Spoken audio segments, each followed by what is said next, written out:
Hello, hello. You're listening to For the Girls, Gays and Bays, the podcast where two friends process their emotions concerning pop culture of note to the acronymed community. From film to television, music and more, we're here to tell you what caught our queer eyes this week. I'm Colt, he, him. I'm Alex, they, them. Welcome. Welcome to it. This week, we're feeling the rush with Troye Sivan, having a gay old time with Nimona, and reflecting on the nature of human connection with past lives. First up, category is music. Alex, what are we listening to? Well, it is Australian Gemini season once more. Last time we spoke about Adam. Today, it's Mr. Troye Sivan with what I could only call a gay anthem from the first note, Rush. If you could imagine a gay men's choir, and yes, they are gay, singing along to what I could only call a Eurotrash beat, then you've got Rush. It is a banger, folks. I think it's one of those songs where it could have been released in like 1994 and done really well on the underground scene. But I'm so grateful it doesn't be underground. The video has choreography that scratches all kinds of synchronized itches in my brain. It's very sexual. And I, for one, think it's creative and something fresh and something new. And I know there's a lot of criticism, and we should probably get into that right now. Have you seen some of the backlash on it? Did you like it? What did you think? I wouldn't even necessarily call it backlash. I would call it discourse. I like discourse. I haven't even necessarily seen hate necessarily. I've just seen people going like, oh, we're going to have to discuss this, aren't we?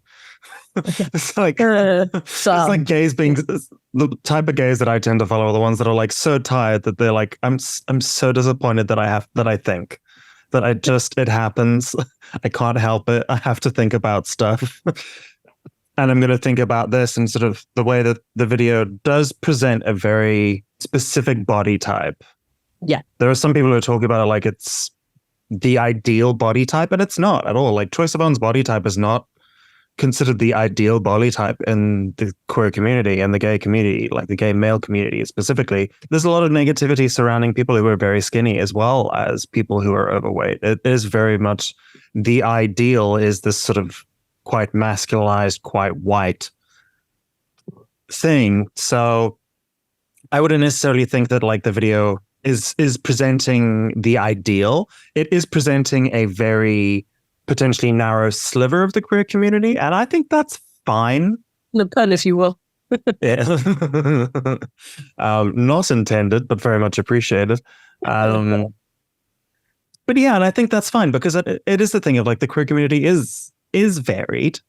There are different cliques and tribes and all that jazz, and all of those tribes don't necessarily need to be presented in every piece of media. I think it is okay for the occasional piece of media to only feature a sliver of that community, and I think that's kind of what this video is. I'm honestly not mad at it. I don't see myself in it particularly, but I think that's more to do with the hygiene of it all than the body types. They're all very sweaty. They're all nasty, dirty. Yeah. And they're all like they're in like abandoned buildings. They're crusty, is what it is. Writhing around in places that I wouldn't particularly want to like lay down on. So that's where I don't see myself in that. I'm What I like about the creativity of it is that, you know, the Coil had a vision and he stuck to it. I mean, he measured, not that I'm psychopathic, but I do know a bit about the backstory of the video. I think we've all kind of gotten into the behind the scenes footage, and the fact that he measured the size of your average glory hole to make a lens fit in that. I mean, I just think he's trying to speak to, and I'm a Troye Sivan fan, like, oh, absolutely. Blue Neighborhoods was a record where he fantasized about being married in a house and being very domesticated And that was a great period for him. And now he's in his slutty era. Yeah. And I appreciate that too. And I think he's in his dirty hoe phase, and we support that. Christina Aguilera dirty. That is the reference. Dirty with 3 R's, Mm-hmm. It's hot, it's sexy, and I think it's just slightly outside of the box of what people would expect. He's made contemporary pop records with Ariana Grande. He's made ballads. He's done guitar singles, guitar-driven singles. I think he's, really trying something that I didn't hear on the charts, and I think that's worth commending. The video itself is beautifully shot. I don't see myself in it. I enjoy it. Yeah. Yeah, and I enjoy the sonic effect of the song. Not to get too nerdy, douchey about it, but just if you put in your little headphones and you listen to the choir and you listen to the chorus, it is actually really beautiful. I kind of want to hear the stripped version of this song. I appreciate. You're waiting for the acoustic. Yes, I'm waiting. I'm waiting for an acoustic cover that he'll sing in Austin's Chaps. I think he even has a photo in Austin's Chaps promoting this record. Yeah, where he's wearing a jockstrap and then and then the chaps on top of it, which I feel like is they're different reference again. Yeah, but it's gilding the lily a little bit, Again, not complaining. I'm sorry, I don't know why that ended me. Oh, that took me out. I forgot what I was going to say, but she did well. I mean, he did well. I think it's just one of those moments where we'll look back and we'll be like, this was a really cool thing. I also enjoy the album artwork for the album that this is going to go. Yeah. Size. It's so gay and so happy. Yeah, so joyful. Why can't we just have gay fun? Why can't we just enjoy the moment? I'm all for it. And I'm into it. Thank you, Troye. Thank you, Kylie. You're doing the Lord's work. Lord with an E, of course. Yes. She's high sword. God bless her. Great record. I would say go listen to it if you haven't listened to it. Absolutely. Buy the merch so the boy can eat. He's great. He does great things. Yeah. Right. Moving on. Our next category is television. And this past week saw the announcement of the 75th Primetime Emmy Award nominations. We saw big love for The White Lotus and The Last of Us, and of course the juggernaut that is Succession. I will have to take people's word on that because I still have not watched it. I haven't watched it. Yeah, no, I haven't watched it. I feel like we are very much in the minority on that. Everyone and their mother has watched it and loves it. And it will be winning every Emmy, which is disappointing just because it removes a certain level of excitement. But, Yeah. There were, of course, some surprises and snubs, as there always are. Snubs being people like Harrison Ford, missing for Shrinking, even though Jason Segel and Jessica Williams got in to their different categories. People sort of thought that Harrison Ford was going to be an absolute shoo-in for nomination. He did not get it.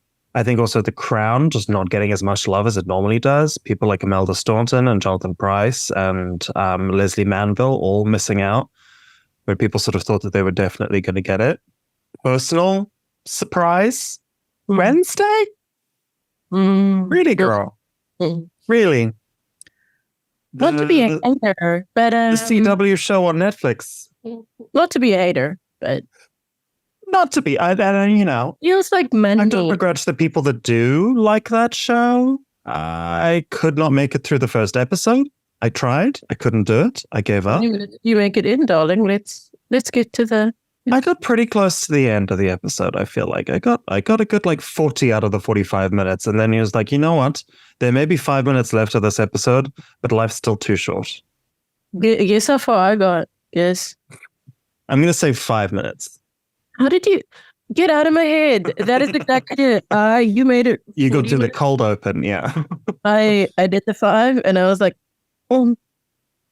yeah, it's not for me. But I mean, I think the reason that I'm salty about it is that I feel like it's sort of it getting in means that other shows that I think potentially and this is very biased, that I personally thought were much better, that I enjoyed a lot more, that being Poker Face, I think was like a show that was sort of on the bubble of getting that nomination. I think could have been like pushed out. But anyway, Natasha Lyonne got in. I think it got some writing and directing noms. It got a whole bunch of guest actor noms. Well, no, it didn't actually. It only got like one guest actor nom. That was also a bit of a surprise. People thought it was going to get clean up in that guest actor categories, but it only sort of got Judith Light. But what are you going to do? Great surprises for me was the Italian actresses, Sabrina Impacciatore and Simona Dabasco, getting in for The White Lotus. Both of them very deserving. I did not think they were going to get in. But when I tell you, I did like a little fist pump when specifically Sabrina Impacciatore got in, because I thought she was bloody good. Her press tour around that show was just such a delight. And the way she sort of spoke about how she developed the character in her own time, sort of off of the page, and sort of imbued a lot more depth into her than was written on the page, I think is phenomenal. So thrilled for the two of them. I'm also thrilled for Phil Dunster for Ted Lasso, who played Jamie Tart. I think his character was the best part of the third season, which was quite rocky, not going to lie. It had some hits and some misses, a lot of misses. But Undercooked, yeah. Yeah. But his sort of story arc and character development throughout that third season in particular, I mean, throughout the whole show, but like specifically in that season, has been really enjoyable. And I think he was giving it 110%. It's great to see. What I really appreciated was the Jamie Tart role, Dunster's role, getting a little bit of a shine, and so many people appreciating that character arc, because I like that kind of masculinity on screen. I like the fact that he dealt with the consequences of his actions in a healthy way, that he dealt with his emotions in a great way, that he was accountable.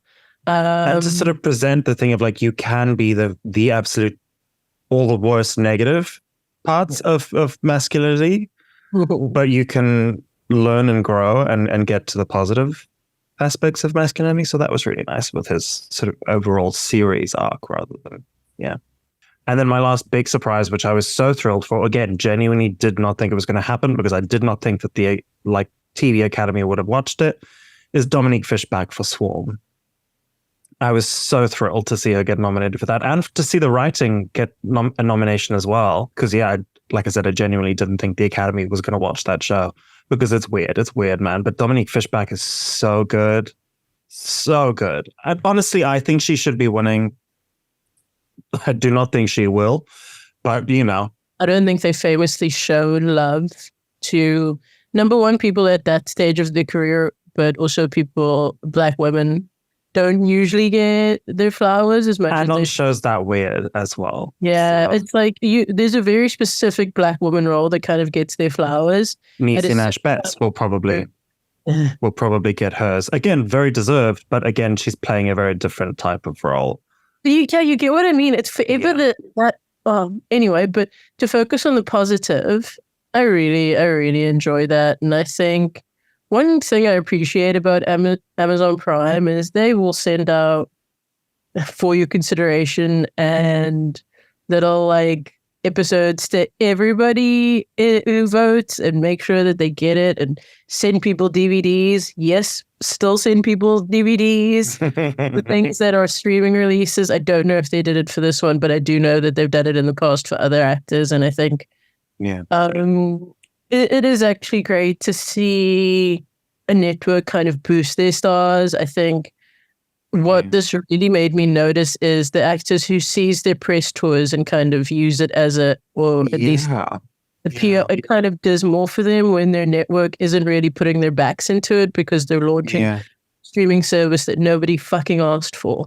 Never mind about that. But I do think there are other people who maybe, they should have put their backs into promoting a bit more and were maybe snubbed, to my mind. I think Emma Darcy, they were really awesome. And I think, I'm just kind of sad that it's another show in general that I think underperformed. I think any number of those actors could have and should have got in. People like Matt Smith, Paddy Considine, Lily Alcock. And he was great.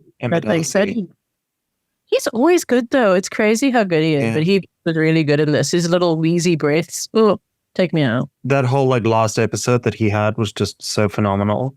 So great. And he made that character so much more than I think it was on the page. Yeah. But this is all potentially up in the air now, because it remains to be seen if we're even going to have this Emmy Awards show, like if it's even going to be able to go ahead, because of course in this last week we've seen the commencement of the SAG strike to go along with the WGA strike. So that means no writers, no actors. Like actors can't participate in any promotional material. They can't campaign for awards. They can't like attend awards shows. They can't attend red carpets. They can't conduct interviews. Obviously can't act on any sets. So, but the Emmys just sort of around the corner. I don't particularly see a resolution in this happening before then. So I will be interested to see what the Emmys does with that. And I really just want to get, I don't want to get on a soapbox here, but I'm like, while we say this and both of us love the Emmys, we sit there and eat chips and message each other from the outset and throughout. We love the Emmys, we love shows, everybody knows it. But the point of a strike is to disrupt, number one. Yeah. Number two, if you see a picture of fucking Olivia Wilde striking and you Google their worth and you say, oh, she's worth $10 million, why is she striking? Because her voice matters.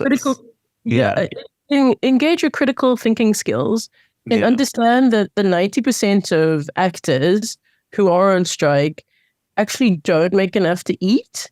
So they need the 3% of actors who make millions to join them so people will cover them, because the news doesn't cover poor people.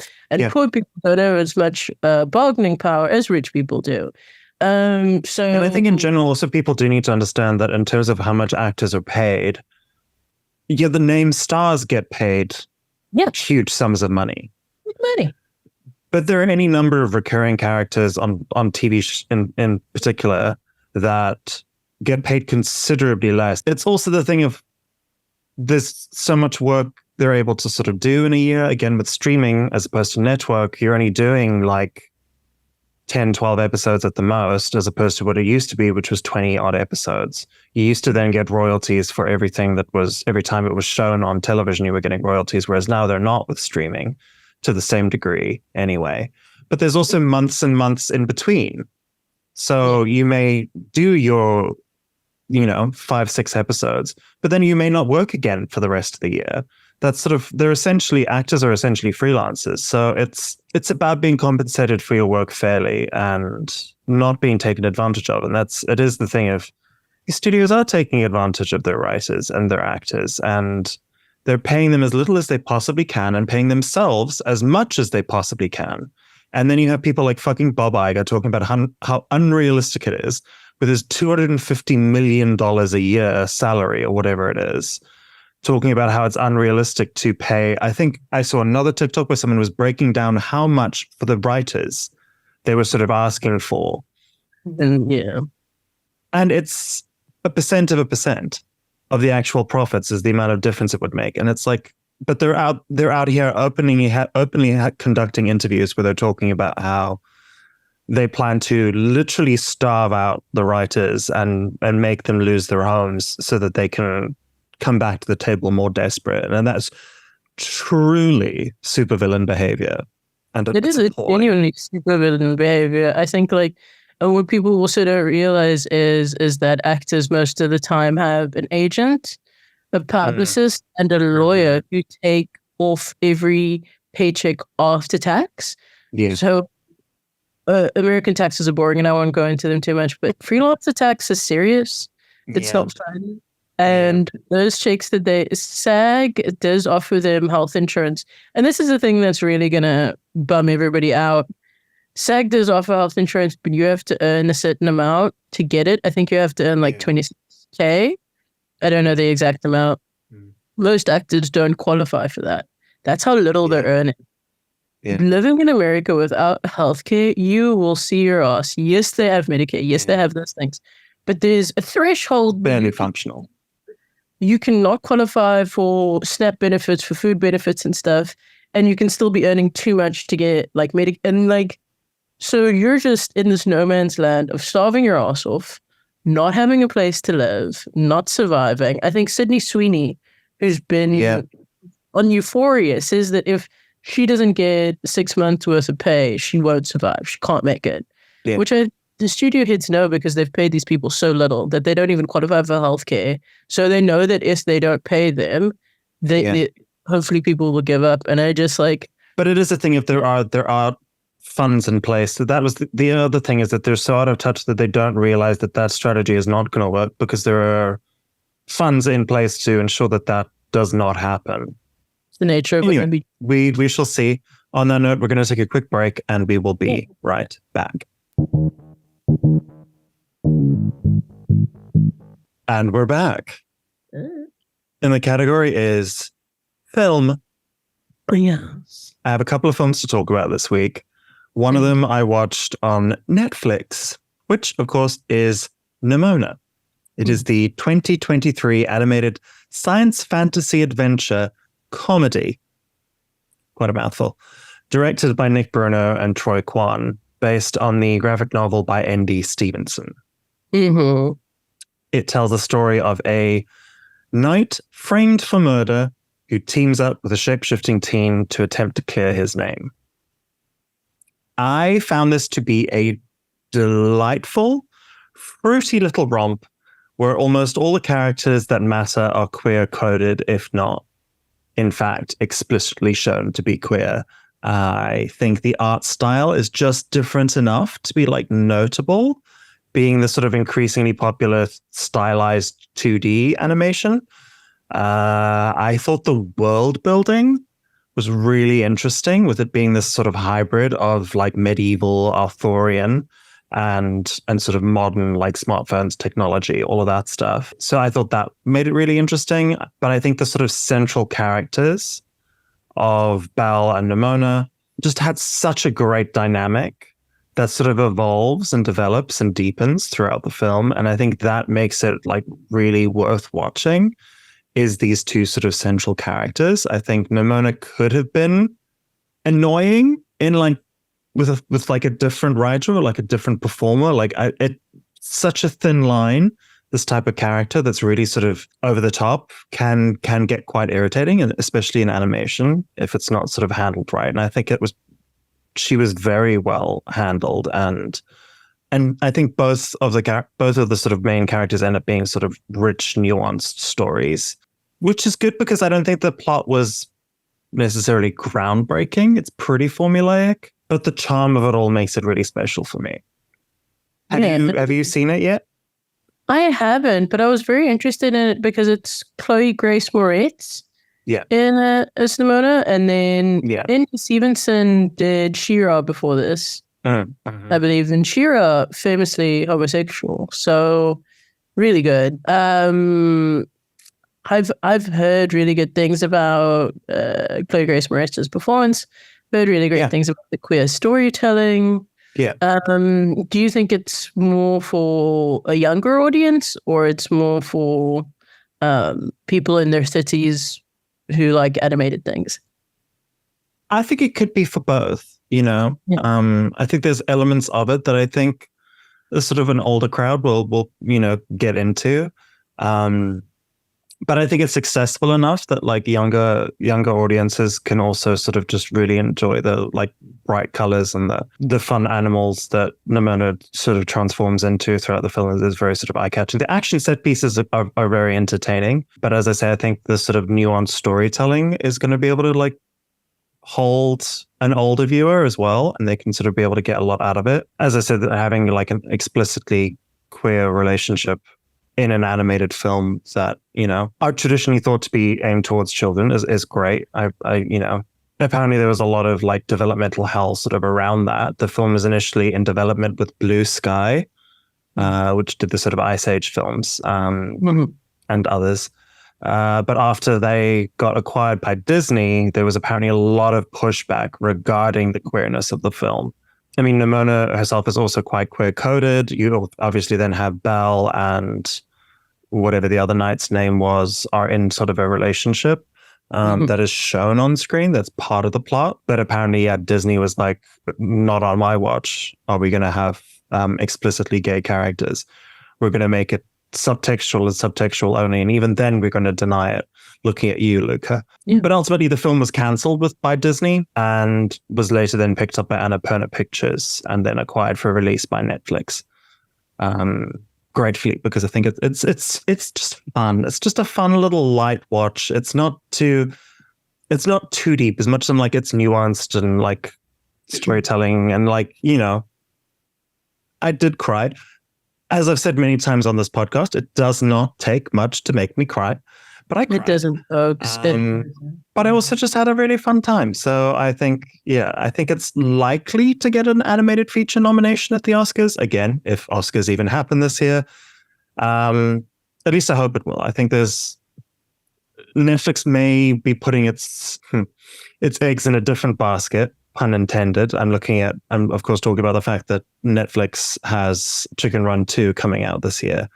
So I think they may put their efforts behind that in terms of campaigning it rather than Nimona. But if both of them can get in, that would be great. But yeah, we'll see. I think what I found really interesting about that whole development deal, and I think Indy Stevenson did mention it, because She-Ra ended with a gay kiss that confirmed, its entire run of gay subtext, and they had to fight for that. And anytime, it's sort of like that is a recurring thing though in animation, because you also have things like The Legend of Korra, which again could not confirm that these the two sort of central female characters were in a relationship with each other until like the final moments of the final episode where they sort of share an embrace and share a kiss, and people were like, oh, they were, and it's like, yeah. Yeah. And they walked into the sunset together. Yeah. I think it's just one of those things where I wish people would know that it gives queer youth a sense of community more than it converts queer youth to anything. Yeah, and it's no more likely to turn your straight kids gay than the countless amount of animated straight characters that are making out with each other in every film ever has made either of us particularly straighter. Yeah. Music video. Yeah. And social media post. And moving swiftly along. The next film that I want to talk about is Past Lives. I had heard universal acclaim and buzz around this film and was luckily able to see it via the Sundance Film Festival London edition, as it doesn't actually have a release in the UK until like late September. I think it's in a limited release still now, maybe in the US. But yeah, I'm talking about the 2023 romantic drama directed by Celine Song, based off of her own life experiences. It tells the story of two childhood sweethearts, Nora and Hae Sung, played by Greta Lee and Yutio. They're separated as children when Nora's family emigrates, and they reconnect virtually in their 20s and then later in person in their 30s, once Nora is married to an American man named Arthur, played by John Majara. The central idea of the film is really, who are we to each other? And deals with themes of sort of love and destiny and this sort of Korean concept of inyeon, which is sort of around how people sort of interact with each other and how that reflects on who were you to someone that you bump into, say, on the street. How are you connected in your past lives? How did you know this person? What impact have they had in your life? What impact are they going to have in your next life? And it's that sort of thing, and sort of around, and that sort of spins into a thing of who are we to each other, to the people in your lives, and the impact that people can have on your lives without necessarily staying in your life. But they're once someone's had an impact on your life, they're always something to you. Whether they're in your life currently or not, they're not nothing to you. They're still something because they've had an impact. They've made a mark. I found this film to be so beautifully poignant and deeply moving. I, again, cried 4 or 5 times. And I couldn't even tell you why half the time. I just felt moved. I think a lot of it has to do with the sort of touching score, which is very much plucking at the heartstrings. But it's also the tender and thoughtful direction and writing from Celine Song and the performances from Greta Lee specifically that make these characters feel so real and lived in. And it subverts tropes in like subtle but like striking ways. Like you're sort of watching a scene expecting it to go somewhere where it might have done in a lesser film, where you sort of, it sets up for like a trope where like you're expecting, okay, now this is going to happen, and then it's going to lead to this, and then it doesn't do that. It sort of zigs where you expect it to zag a little bit. It calls attention to what would have happened in a lesser film telling the story. They call attention to it in the dialogue. 10 out of 10 film. It is now my favorite film that I've seen so far this year. I don't give a lot of 10 out of 10s to films. She doesn't. She doesn't. I'll maybe get like 1 or 2 a year, but this one I just walked out of and I was like, that was a perfect film. I have nothing that I would change about that film. And I think it has resonated with a lot of people when I sort of say that like it's universal acclaim to people who've seen it. I don't think enough people have seen it. I mean, as I said, like the wide release to the UK is not happening until September. But the people who have seen it have a reaction to it, have a response. And at my screening of it, they sort of had Celine Song was there to sort of introduce the film, to do a Q&A after.